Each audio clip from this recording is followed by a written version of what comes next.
من شادو اسپیکر هستم. در صدای من جادویی نهفته است. اگر آماده ای گوش کن.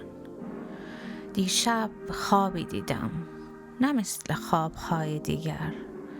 در آن صدایی در گوشم زمزمه می کرد: تو را دیده ایم قبل از اینکه به دنیا بیایی.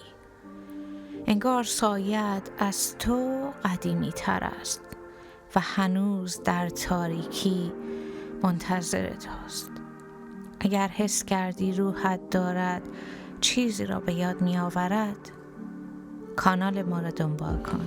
صدا باز می گردد. This is Seraph.